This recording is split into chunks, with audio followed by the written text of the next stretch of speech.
अगर आपने करियर जल्दी में ही शुरू किया है, आप इन्वेस्टमेंट की दुनिया में नए हैं और अगर आपके पास रीज़न है कि आपको वेल्दी बनना है, वाकई में वेल्दी बनना है, तो इस वीडियो को अंत तक देखिएगा। वीडियो को लाइक कर दीजिएगा, चैनल को सब्सक्राइब कर दीजिएगा और इस वीडियो को ज़्यादा से ज़्यादा शेयर करिएगा। Hi, I am Viplav Majumdar, founder of plan your world training academy private limited. 200 से ज़्यादा सर्टिफाइड फाइनेंशियल प्लानर्स बनाने के बाद और 15,000 लोगों को पिछले 17 साल में सिखाने के बाद मैंने ये प्लेटफॉर्म बनाया ताकि आप बन सकें अपने फाइनेंशियल एडवाइज़र। क्योंकि सच्चाई ये है कि कोई भी फाइनेंशियल एडवाइज़र आपके लिए है ही नहीं अगर आप मिडिल क्लास को बिलोंग करते हैं या फिर आपके पास करोड़ों रुपए नहीं हैं इन्वेस्ट करने के लिए। तो पढ़ाई करके इन्वेस्ट करना ही सबसे अच्छा तरीका है, वरना 15-15, 20-20 साल तक इन्वेस्ट करने के बाद भी लोगों को लगता है कि वो ज़ीरो से शुरू कर रहे हैं।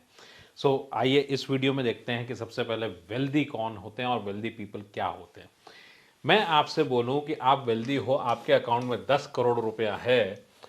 10 करोड़ में हम 8 जीरो लगा देते हैं, 4 2 6 8, 10 करोड़ रुपए आपके अकाउंट में है और आप वैगन आर कार नहीं खरीद पा रहे। क्या ऐसा सिचुएशन पॉसिबल है? बिल्कुल पॉसिबल है। आप आज की डेट में आधा लाख रुपया एक महीने में खर्च कर देते हैं, कुछ परिवार 1-1 लाख रुपए महीने का खर्च कर देते हैं। और पुराने समय की बात करें तो 300 रुपये की तनख्वाहें होती थी, तब लाख रुपए सपना होता था। शराबी मूवी की बात करें तो उसमें मिस्टर बच्चन से मूछे हों तो नत्थूलाल जी जैसी जो डायलॉग देते हैं, वो कहते हैं मुखरी साहब कि मेरी बेटी की शादी तो 25,000 रुपये में होगी। सिमिलरली अगर देखें महंगाई के साथ तो आपका पैसे की वैल्यू घटती है। कभी भी आप मनी को कंपेयर नहीं कर सकते। 100 रुपये आज का और सन 1978 का 100 रुपया क्या बराबर है? 100 माइनस 100 तो ज़ीरो ही होगा। लेकिन अगर परचेजिंग पावर की बात करूं तो वैल्यू इसकी बहुत फ़र्क हो जाती है अपने आप में। जब मैं वेल्थ बनाने की बात करता हूं तो सबसे पहले हम लोग देख लेते हैं कि वेल्दी बनने के लिए कुछ रूल्स क्या हैं। पहले हम लोग इस स्लाइड से देखते हैं, उसके बाद हम लोग इसको कंपेयर करेंगे अपने बनाए हुए टूल के ऊपर, जिसको हम कहते हैं मास्टर डिफरेंशिएटर फॉर्मूला। आप जब भी इन्वेस्ट करते हैं तो हमारे मन में एक भाव होता है हम सभी के कि हम इन्वेस्ट जो कर रहे हैं उसको पैसा बढ़ाने के लिए इन्वेस्ट कर रहे हैं। यहाँ पे हमने एक एग्जांपल लिया है कि अगर आपको 5 लाख रुपए लगाना है तो आप 5 लाख क्यों लगाओगे। मान लीजिए इस 5 लाख रुपए में आज की डेट में 3 सेब आते हैं सिर्फ। आपके मन में एक भाव होता है कि मैं ज़्यादा से ज़्यादा सेब मेरे पास आ जाएंगे, जब मैं इन्वेस्ट करूंगा भाई मल्टीप्लाई होकर के मुझे ज़्यादा पैसा मिलेगा। मल्टीप्लाई होकर के अगर ज़्यादा पैसा मिलेगा तो इसका मतलब क्या है, मेरे को इतने सेब चाहिए, ज़्यादा से ज़्यादा हो जाए। भाई कुछ नहीं तो मेरे पास इतने सेब हो, अरे कुछ भी नहीं हो तो ठीक ठाक मेरे पास वेल्थ हो ना, पैसा। अल्टीमेटली जब आप इन्वेस्टमेंट की दुनिया में नए हैं तो याद रखिए इंडिया के 90% इन्वेस्टमेंट आपका पैसा घटाते हैं ओवर द पीरियड। आपको मनी टर्म्स में तो पैसा ज़्यादा मिलता है लेकिन आपका पैसा उसके खरीदने की क्षमता घट जाती है। इसको देखते हैं कैसे ये काम करता है आपके जीवन में बिल्कुल उल्टी तरह से। यहाँ पे 5 लाख रुपए आपने इन्वेस्ट करना था। आप किससे पूछते हो? आपके पास बैंकर है, पूरी दुनिया में बैंक्स हैं। आपके पास में इंश्योरेंस एजेंट हैं जो बोलते हैं हम आपके साथ में इंश्योरेंस करते हैं, हम आपके जीवन में बहुत सारा पैसा बना के देते हैं। तो इन्होंने कुछ ऐसा एग्जाम्पल दिया कि 15 साल के लिए 5 लाख लगा तो 12 लाख रुपए मिलेंगे। हमें भी दिख रहा है 12 लाख मिलेगा। भाई होगा क्या इस 12 लाख से? फ्री की एडवाइस थी, 3 सेब के पैसे दिए थे। अब 12 लाख रुपए में हम 2.5 सेब ही खरीद पाएंगे, क्योंकि मुझे अगर पैसा बढ़ाना था तो छोड़ दीजिए, सिर्फ प्रोटेक्ट करना था तो 13,79,000 चाहिए। मैंने क्या सोचा था, मुझे बहुत सारे सेब चाहिए। अब आपको एक बात ध्यान रखनी है यहाँ पे कि आपके पास जीवन में पैसा बनाने का स्ट्रैटेजी क्या है, कौन सा ऐसा फॉर्मूला है जिससे आप पैसा बना पाएंगे। आपके पास एक ही फॉर्मूला है, आप कमाओगे जितने दिन सेविंग होगी उसी पैसे से होगा। 30 साल तक आप अमूमन कमाते हैं, जो सेविंग होगी उस सेविंग को इन्वेस्ट करते हैं। अब 15 साल का यहां पे नुकसान हो गया। नुकसान कितना है? आधे जीवन का नुकसान है। लेकिन पावर ऑफ कंपाउंडिंग बताऊंगा तो आप बिल्कुल आपके होश उड़ने वाले हैं, क्योंकि इतना नुकसान उसके अंदर होता है। मैं आपको पावर ऑफ कंपाउंडिंग के बारे में भी यहां पे बताता हूं। फिर हम चलते हैं इंडिया के सारे इन्वेस्टमेंट्स को कंपेयर करेंगे, फिर हम इसको डिटेल में अपने कैलकुलेटर पे भी देखेंगे।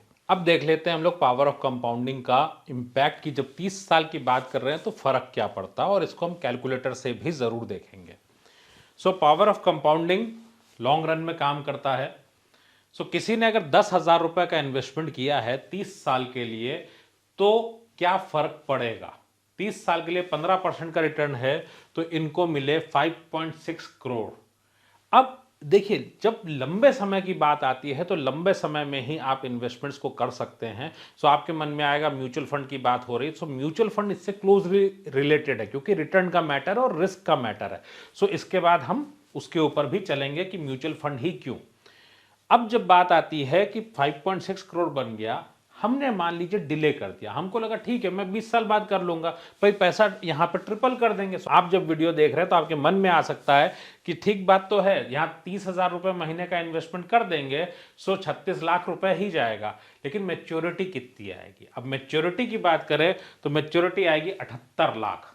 ये कुछ चीटिंग जैसी फीलिंग आ रही होगी ना। Power of compounding long run में काम करता है। तो म्यूचुअल फंड पे दो चीजें काम करती, एक आपका लंबा समय और इंटरेस्ट रेट। इंटरेस्ट रेट का बहुत बड़ा फर्क होता है।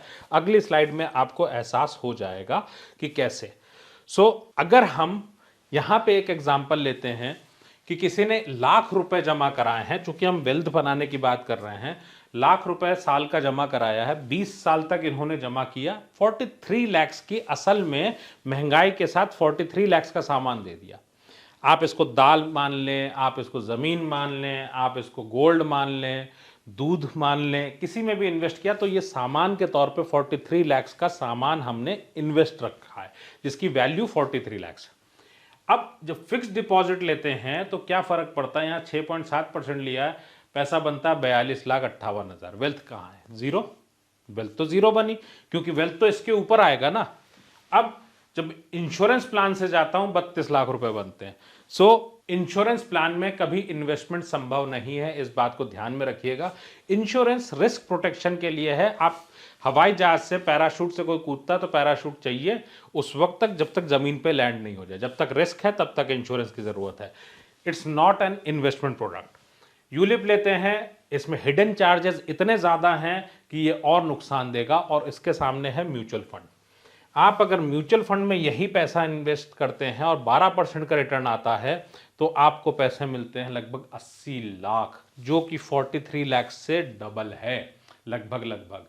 अब इसी चीज को आप अगर सोचिए कि आपके बैंक अकाउंट में रिटायरमेंट पे या 20 साल बाद ये अमाउंट है और ये अमाउंट है, दोनों में कितना डिफरेंस है, ये अमाउंट और इस अमाउंट में।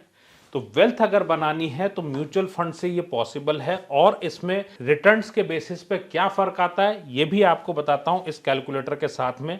5 लाख का इन्वेस्टमेंट किया आपने, और आपने मान लिया महीने का 10,000 का इन्वेस्टमेंट किया और आपको 12% का रिटर्न आता है।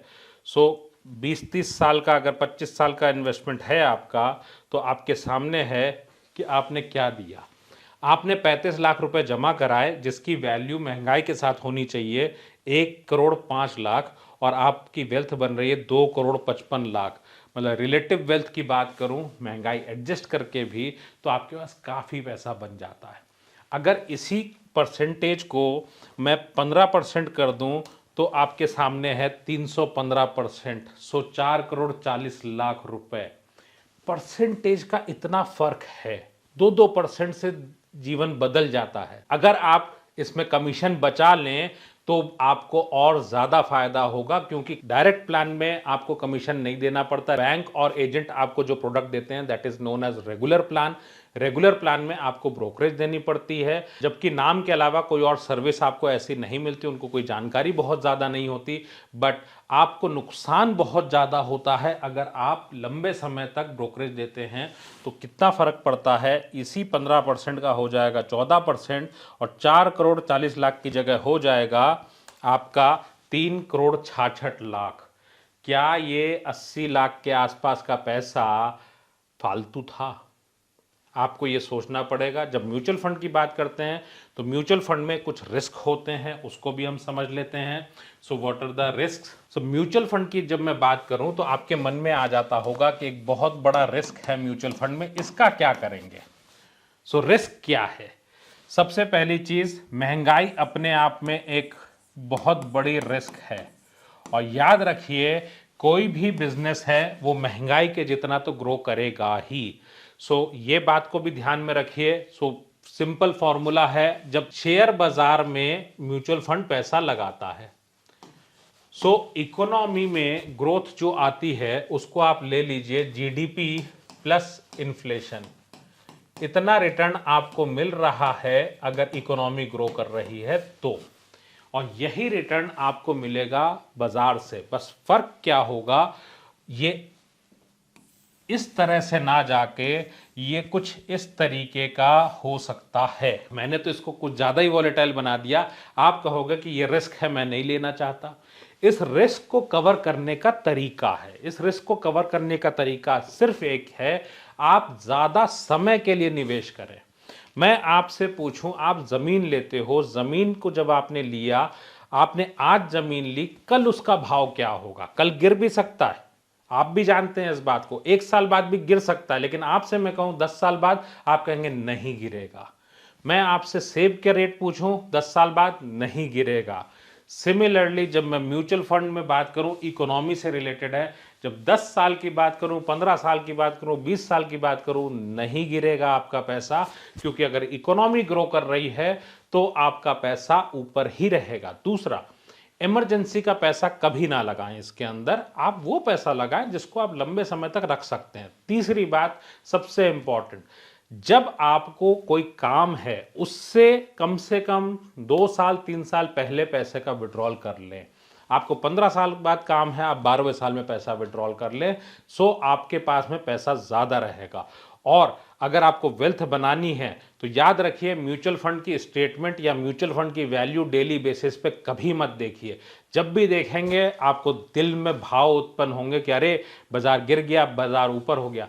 ज़मीन खरीदी, क्या रोज रेट देखा आपने? नहीं, आप वेट करते हैं। सिमिलरली म्यूचुअल फंड के अंदर आप अगर वेल्थ की बात करें तो ज़मीन आसमान का डिफरेंस है वेल्थ में। एक्चुअल सेंस में वेल्थ बनानी है तो म्यूचुअल फंड में ही इन्वेस्ट कर। अगर आपको अपना इन्वेस्टमेंट खुद प्लान करना हो, फाइनेंशियल प्लान करना हो, वेल्दी बनना हो, तो इन्वेस्टमेंट करने से पहले पढ़ाई जरूरी है। मैंने 17 सालों के एक्सपीरियंस के साथ इस कोर्स को बनाया है, जिसमें कि बिना फॉर्मूले के आप पढ़ सकते हैं।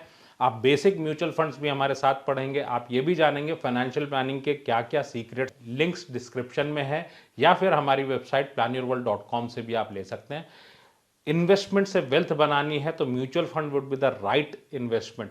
अगर आप शुरुआत कर रहे होंगे तो सब कोई बोलेंगे कि लार्ज कैप में लगाओ, 2-3 साल एक्सपीरियंस लो, फिर देखना आगे का। लेकिन अगर वाकई वेल्थ बनानी है तो इमीडिएटली पढ़ाई स्टार्ट करिए, ताकि आप अपनी वेल्थ डे 1 से बना सकें।